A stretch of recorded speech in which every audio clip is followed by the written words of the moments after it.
ఎన్టీఆర్ జిల్లా నందిగామ ఎంపీపీ పీఠాన్ని వైఎస్ఆర్సీపీ కైవసం చేసుకుంది. ఎంపీపీగా పెసరమల్లి రమాదేవిని ఏకగ్రీవంగా ఎన్నుకున్నారు. నందిగామ మండల పరిషత్తులో మొత్తం 14 మంది ఎంపీటీసీ సభ్యులు ఉన్నారు.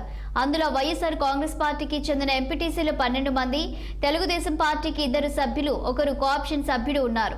ఎన్నిక సందర్భంగా వైసీపీ నుంచి రమాదేవిని ఎంపీపీ అభ్యర్థిగా ప్రకటించారు. తెలుగుదేశం పార్టీ ఎంపీపీ పదవికి దూరం కావడంతో ఎన్నిక ఏకగ్రీవమైంది. నూతన ఎంపీపీ పెసరమల్లి రమాదేవిని ఎమ్మెల్సీ మొండితోక అరుణ్ కుమార్, మాజీ ఎమ్మెల్యే మొండితోక జగన్మోహన్ రావు అభినందించి సన్మానం చేశారు.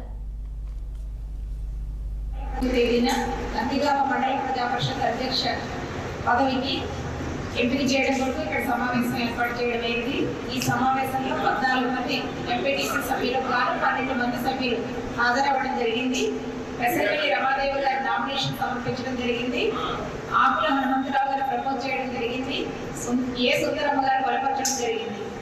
ఇంకా వేరెవరు కూడా నామినేషన్ సమర్పించలేదు కావున పెసరమల్లి రమాదేవి గారిని నందిగామ మండల ప్రజా పరిషత్ అధ్యక్షురాలిగా ఏకగ్రీవంగా తీర్మానించడం